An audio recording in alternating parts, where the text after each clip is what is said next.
जय मित्रांनो, स्वप्न खाकीचं या चॅनल मध्ये आपल्या सर्वांचं सहर्ष स्वागत आहे। तर मित्रांनो, आज आपण बघणार आहे ग्राउंड प्लस लेखीची तयारी कशी केली पाहिजे, जेणेकरून तुम्हाला ग्राउंड बरोबरच लेखीला सुद्धा वेळ देता यावा। तर बघा, काही जणांचं म्हणणं असं असतं की मॅडम सध्या ग्राउंड आहेत, ग्राउंड तोंडावर आलेले आहेत, तर आम्ही ग्राउंडकडे जास्त फोकस केला पाहिजे आणि लेखी नंतर बघता येईल। तर बघा, सध्या तुमचे ग्राउंड तोंडावर आलेले आहेत आणि तुम्हाला सध्या ग्राउंडकडे लक्ष देणे गरजेचं आहे आणि तुम्हाला ग्राउंड हे सध्या तुम्हाला खूप महत्त्वाचं आहे मित्रांनो। पण तुम्हाला ग्राउंड बरोबर लेखी सुद्धा करणं खूप गरजेचं आहे। आता मुलांचं इथे चुकतं की सध्या ग्राउंड आहे, आम्ही ग्राउंड करणार, त्यानंतर लेखीचा अभ्यास करू। तर बघा, ज्या मुलांना वाटतं असेल तर त्यांनी नक्कीच विचार करा की तुम्हाला ग्राउंड नंतर किती वेळ भेटेल। बघा मित्रांनो, जास्तीत जास्त ग्राउंड झाल्यानंतर तुम्हाला 15 ते 20 दिवस हे भेटतात। आपण जास्त धरू की फक्त आपण 1 महिना जरी धरला तुम्हाला ग्राउंड झाल्यानंतर लेखीसाठी, तर पोलीस भरतीचा अभ्यास हा ग्राउंड झाल्यानंतर 1 महिन्यामध्ये तुम्हाला कव्हर होईल का, हे सुद्धा तुम्ही विचार करा। तर तुम्हाला ग्राउंड आणि लेखीचा अभ्यास दोन्हीचा सुद्धा कव्हर करणं गरजेचं आहे। ग्राउंड झाल्यानंतर तुम्ही किती जरी ठरवलात, किती जरी वेळ दिलात मित्रांनो, तरी तुमची लेखी कव्हर करणं हे पॉसिबल नाही। तर तुम्ही ग्राउंड प्लस लेखी करणे खूप गरजेचं आहे। तुम्हाला ग्राउंड आता सध्या खूप महत्त्वाचं आहे, तुम्ही नक्कीच ग्राउंडला वेळ द्या, पण जो ग्राउंड व्यतिरिक्तचा जो वेळ आहे तुम्ही ते लेखीसाठी नक्कीच द्या मित्रांनो। तर चला, तुम्हाला ग्राउंड आणि अभ्यासाचं नियोजन कसं करायचं आणि दोन्हीची तयारी तुम्हाला कशी करायची आहे, जेणेकरून तुम्हाला ग्राउंडसाठी आणि लेखीसाठी दोन्हीसाठी सुद्धा चांगले मार्क घेता येतील। तर मित्रांनो, नवीन असेल तर चॅनलला सबस्क्राईब करा आणि लाईक करा। तर बघा, ग्राउंड प्लस लेखीची तयारी आपण कशी केली पाहिजे जेणेकरून आपल्याला चांगले मार्क दोन्हीही सब्जेक्ट मध्ये येतील। तर बघा, दोन्ही इव्हेंट हे आपल्यासाठी महत्त्वाचे आहेत, ग्राउंड प्लस लेखी। आपल्याला जेवढे ग्राउंड महत्त्वाचं आहे तेवढीच आपल्याला लेखी सुद्धा महत्त्वाची आहे मित्रांनो। कारण जे मुलं लेखीला खूप महत्त्व देतात, जे मुलं ग्राउंडलाच फक्त महत्त्व देतात, तरी त्यांचं फायनल रिझल्ट लागू शकत नाही। दोन्हीला सुद्धा महत्त्व देणं गरजेचं आहे। आता तुम्ही बघताय, काही मुलांना 50 पैकी 50 मार्क असतात ग्राउंडसाठी, तरी सुद्धा ते फायनल मेरिट मध्ये त्यांचं नाव दिसत नाही। याचं कारण काय? कारण त्यांची लेखी चांगली नसते, त्याचबरोबर त्यांनी दोन्हीला सरासरी व्यवस्थित वेळ दिलेला नसतो। त्यामुळे 50 ग्राउंडला मार्क असून सुद्धा मुलं लागत नाही। त्याचं कारण हेच आहे की कोणत्या तर एक इव्हेंटला जास्त महत्त्व देणे, एका घटकाला जास्त महत्त्व देणे आणि एका महत्त्वाला कमी महत्त्व देणे। तर बघा मित्रांनो, सगळ्यात आधी तुम्ही समजा, तुमचे जे फायनल मेरिट आहे तुमच्या ग्राउंडचे 50 मार्कापैकी नसून तर तुमचे ग्राउंड प्लस लेखी हे 150 मार्कापैकी तुमची मेरिट लागणार आहे। तर तुम्हाला ह्या दोन्ही सुद्धा घटकाला योग्य असा वेळ देणे आणि दोन्हीला सुद्धा महत्त्व देणे गरजेचं आहे।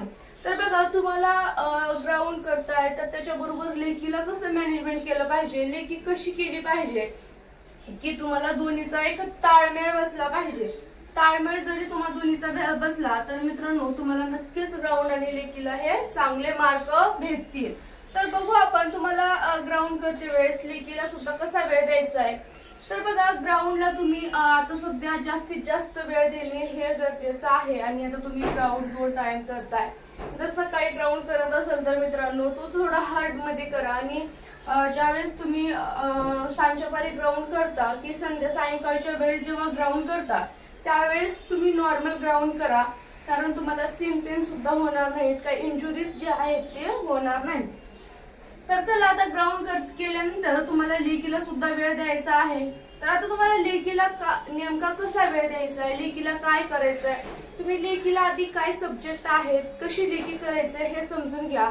त्यानुसार तुम्ही सध्या लेखीला वेळ तुमच्याकडे आहे आणि बघा, तुम्ही कमीत कमी 1.5 ते तुमच्याकडे मित्रांनो पावणे 2 महिने आहेत, तरी आपण 2 महिने जरी धरला तर बघा, आताचे 2 महिने ग्राउंड झाल्यानंतर तुम्हाला एक महिना जरी धरला तर असं आपण कमी जास्त तरी 3 महिने आपण लेखीला आजपासून पकडू। तर तुम्हाला आता वेळ आहे, त्यामध्ये तुम्ही लेखी कव्हर करू शकता.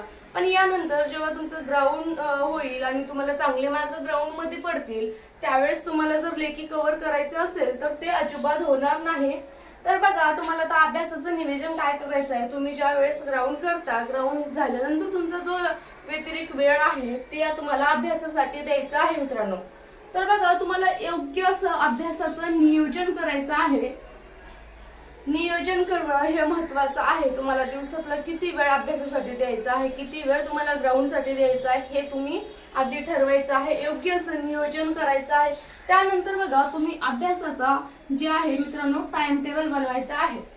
तुम्हाला टाइम टेबल नुसार आता अभ्यास करायचा आहे. तुमच्याकडे आता जास्ती वेळ नाही, त्यासाठी तुम्ही टाइम टेबल बनवा. कोणता विषय तुम्हाला त्याला किती वेळ द्यायचा हे ठरवून तुम्हाला काय करायचं आहे, टाइम टेबल नुसार अभ्यास करायचा आहे. त्याचबरोबर बघा, तुम्हाला वीक विषय जे आहे ते वीक सब्जेक्ट जे आहे तुमचे आता कव्हर करून घ्यायचं आहे. कारण मित्रांनो, तुमच्याकडे आता वेळ आहे, तुम्ही जास्त वेळ ह्या वीक विषयाला देऊ शकता. आता बघा, आपले 4 विषय आहेत, त्याच्यामध्ये प्रत्येक मुलाचा 4ही विषय हे परफेक्ट असेल असं नाही. तर काही मुलांचा एखादा विषय थोडा त्याला वीक जातो, काही विषय त्याचा आवडता असतो. पण तुम्हाला जो वीक विषय आहे त्याला आता सध्या कव्हर करायचे आहे. त्याच्यातले कोणते सब्जेक्ट तुम्हाला खूप अवघड जात आहे, त्याच्यामध्ये तुम्हाला किती वेळ द्यायचा आहे, हे ह्या तुम्हाला वीक सब्जेक्ट मध्ये बघायचं आहे आणि त्याला तुम्ही वेळ द्यायचा आहे. कारण तुमच्याकडे आता वेळ आहे, नंतर तुम्ही जर वेळ द्यावा असं ठरवलं मित्रांनो, तरी तुम्हाला देता येणार नाही, कारण तुम्हाला नंतर वेळच भेटणार नाही. त्यानंतर बघा, क्वेश्चन पेपर सोडवावे.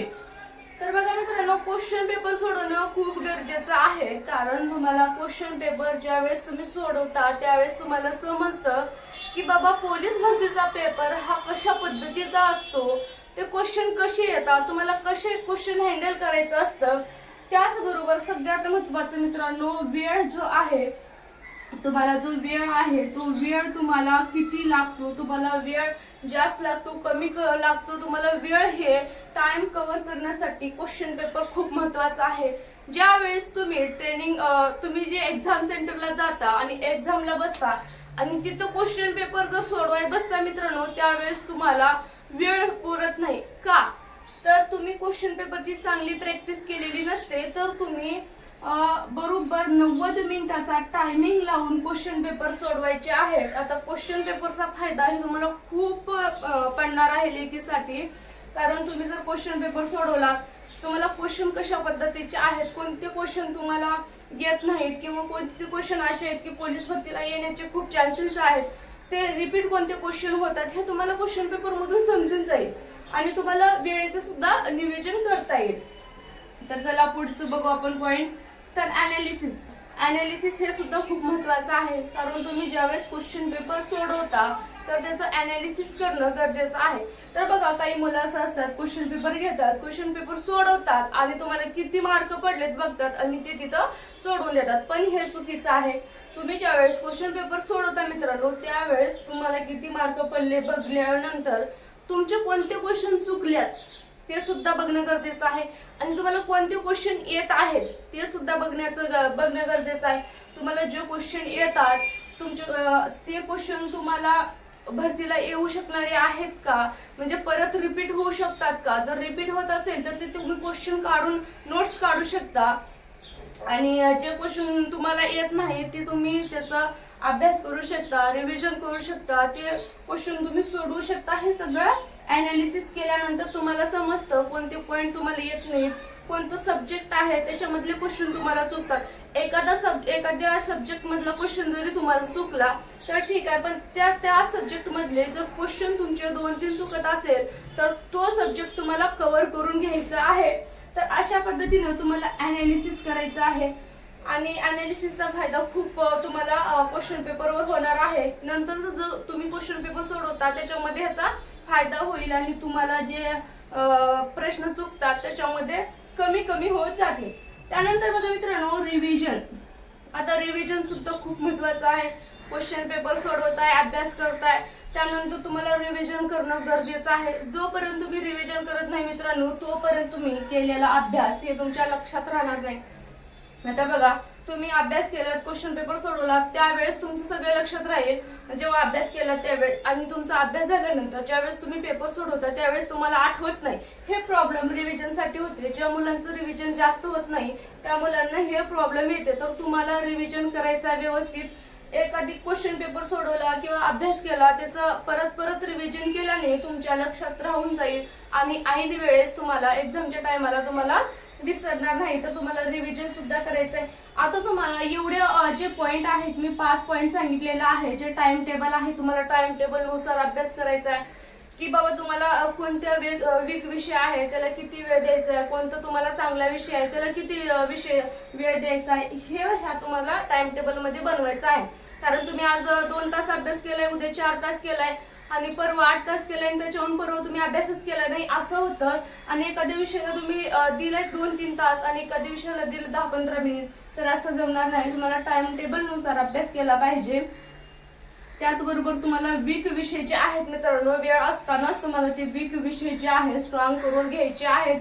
त्यानंतर तुम्हाला क्वेश्चन पेपर सोडवायचे आहेत. दररोज एक क्वेश्चन पेपर तुम्हाला सोडवायचे आहे.